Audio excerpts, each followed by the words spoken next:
Hello दोस्तों, नमस्कार। स्वागत आप सभी का आपके अपने यूट्यूब चैनल एजुकेशन जोन में। दोस्तों, आज आपके लेकर आए साइंस के टॉप 40% एग्जाम के लिए वेरी इंपॉर्टेंट क्वेश्चन है। तो बिना टाइम बर्बाद किए पढ़ते हैं आज का हमारा फर्स्ट क्वेश्चन। तो दोस्तों, आज का हमारा फर्स्ट क्वेश्चन है, किस वैज्ञानिक ने सर्वप्रथम वायरस को क्रिस्टल के रूप में प्राप्त किया? किस वैज्ञानिक ने सर्वप्रथम वायरस को क्रिस्टल के रूप में प्राप्त किया था? स्टेनले ने। किसने? स्टेनले ने। और टोबैको मोजेक वायरस को पहली बार क्रिस्टल के रूप में वेंडेल मेरिडिथ स्टेनली द्वारा प्राप्त किया गया था, जिसे सन 1946 में नोबेल प्राइज दिया गया था। नेक्स्ट है, कोशिकावाद का सिद्धांत दिया था। कोशिकावाद का सिद्धांत किसने दिया था? स्वान एम स्लिडेन ने। किसने? स्वान एम स्लिडेन ने। नेक्स्ट है, रक्त के आरएच घटक की खोज निम्न में से किस जानवर के संदर्भ के आधार पर हुई? तो बंदर के संदर्भ के आधार पर हुई थी। सन 1946 ईस्वी में लैंडस्टीनर और वीनर ने रुधिर में एक अन्य प्रकार के एंटीजन का पता लगाया था।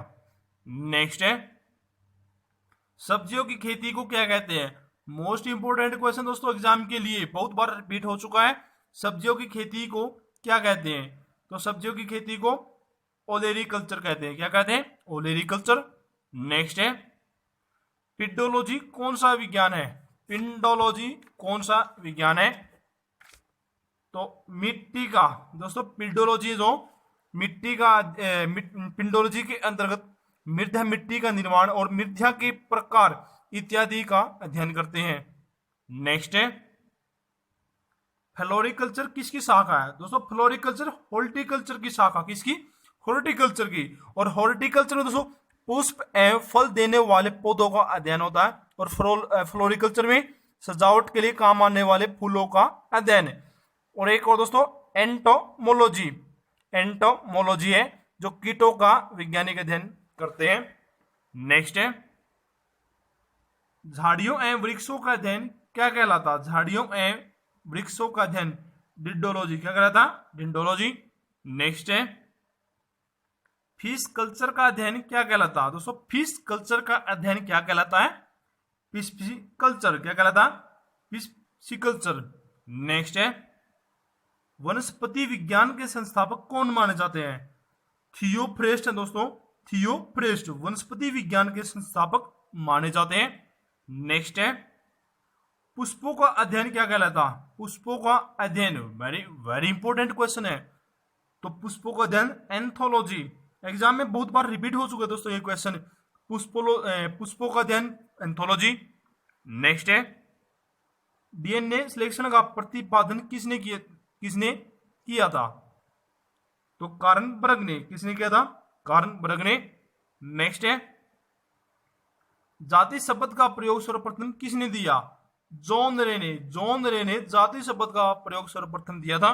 नेक्स्ट है, नेफ्रोलॉजी किसका अध्ययन है? नेफ्रोलॉजी किसका अध्ययन है? गुर्दे का। गुर्दे का दोस्तों नेफ्रोलॉजी अध्ययन है। नेक्स्ट है, चेचक के टीके का आविष्कार करने वाले कौन थे? चेचक के टीके का आविष्कार एडवर्ड जेनर ने। किसने किया था? एडवर्ड जेनर ने। नेक्स्ट है, पेनिसिलिन की खोज किसके द्वारा की गई थी? अलेक्जेंडर फ्लेमिंग द्वारा। किसके द्वारा? अलेक्जेंडर फ्लेमिंग द्वारा। मोस्ट इंपोर्टेंट क्वेश्चन दोस्तों एग्जाम के लिए, पेनिसिलिन की खोज किसके द्वारा की गई थी? अलेक्जेंडर फ्लेमिंग द्वारा। नेक्स्ट है, पेनिसिलिन किसके प्राप्त की जाती है? पेनिसिलिन किससे प्राप्त की जाती है? फुफुन द्वारा। किस द्वारा? फुफुन द्वारा। नेक्स्ट है, डीएनए की संरचना सबसे पहले किसने बताई? वाटसन एवं ग्रिक ने डीएनए की संरचना सबसे पहले बताई थी। नेक्स्ट है, केंद्र की खोज किस वैज्ञानिक ने की थी? तो केंद्र की खोज रॉबर्ट ब्राउन ने। नेक्स्ट है, जीवाणुओं का आविष्कार किस वैज्ञानिक ने किया था? लुवेन होक ने। किसने? लुवेन होक ने। नेक्स्ट है, उत्कों का अध्ययन क्या कहलाता है? दोस्तों, उत्कों का जो अध्ययन कहते हैं हिस्टोलॉजी। उत्कों का अध्ययन हिस्टोलॉजी कहलाता है। नेक्स्ट है, रक्त परिसंचरण की खोज सर्वप्रथम किसने की थी? रक्त परिसंचरण की खोज विलियम हार्वे ने। किसने? विलियम हार्वे ने। नेक्स्ट है, प्रोटीन शब्द का प्रयोग सर्वप्रथम किस वैज्ञानिक ने किया था? बर्जीलियस ने। किसने? बर्जीलियस ने प्रोटीन शब्द का प्रयोग सर्वप्रथम किया था। नेक्स्ट है, जीव विज्ञान के पिता के रूप में कौन जाने जाते हैं? अरस्तु। जीव विज्ञान के पिता के रूप में अरस्तु को जाना जाता है। एग्जाम में बहुत बार रिपीट हो चुका दोस्तों ये भी क्वेश्चन। नेक्स्ट है, जीवाश्म विज्ञान में क्या अध्ययन किया जाता है? तो जीवाश्म। नेक्स्ट है, कौन सा एंजाइम सबसे पहले क्रिस्टल रूप में तैयार किया गया था? यूरिएज। कौन सा? यूरिएज। नेक्स्ट है, क्रोमोसोम पद प्रतिपादित किया था वाल्डेयर ने। किसने? वाल्डेयर ने 1888 में। नेक्स्ट है, भारतीय सब्जी अनुसंधान संस्थान कहां पर स्थित है? भारतीय सब्जी अनुसंधान संस्थान कहां पर स्थित है? वाराणसी में। कहां पर? वाराणसी में। नेक्स्ट है, फ्लोरिकल्चर के अंतर्गत किसका अध्ययन किया जाता है? दोस्तों फ्लोरिकल्चर के अंतर्गत फूलों का अध्ययन किया जाता है। और हॉर्टिकल्चर के अंतर्गत पुष्प एवं फल देने वाले पौधों का अध्ययन। नेक्स्ट है, पौधों की पत्तियों का क्षेत्रफल ज्ञात करने के लिए कौन सा उपकरण प्रयोग में आता है? तो प्लानीमीटर दोस्तों पौधों की पत्तियों का क्षेत्रफल ज्ञात करने के लिए उपकरण प्रयोग में आता है। नेक्स्ट है, तने की वृद्धि दर मापी जाती है ऑक्सेनोमीटर द्वारा। ऑक्सेनोमीटर द्वारा तने की वृद्धि दर मापी जाती है। नेक्स्ट है, विटीकल्चर जाना जाता है अंगूर के उत्पादन से। विटीकल्चर जाना जाता है अंगूर के उत्पादन से। नेक्स्ट है, प्रथम एंटीबायोटिक की खोज किसने की थी?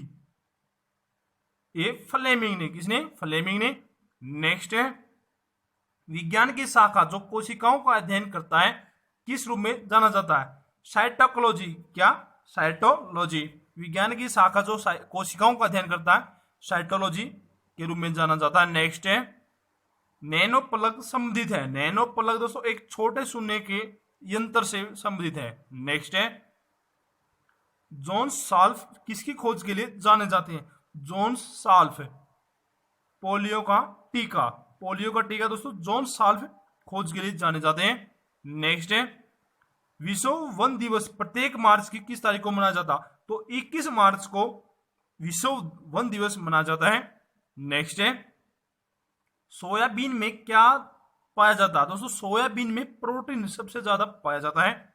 नेक्स्ट है, कौन सी तारीख मधुमेह दिवस के रूप में जानी जाती है?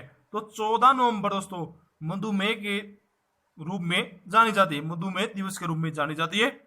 नेक्स्ट है, गुड़ किसका मुख्य स्रोत है? दोस्तों जो गुड़ है किसका मुख्य स्रोत है? कार्बोहाइड्रेट का। कार्बोहाइड्रेट का दोस्तों गुड़ मुख्य स्रोत है। दोस्तों वीडियो को लाइक कर दें और चैनल को सब्सक्राइब कर ले। दोस्तों कैसी लगी हमारी वीडियो?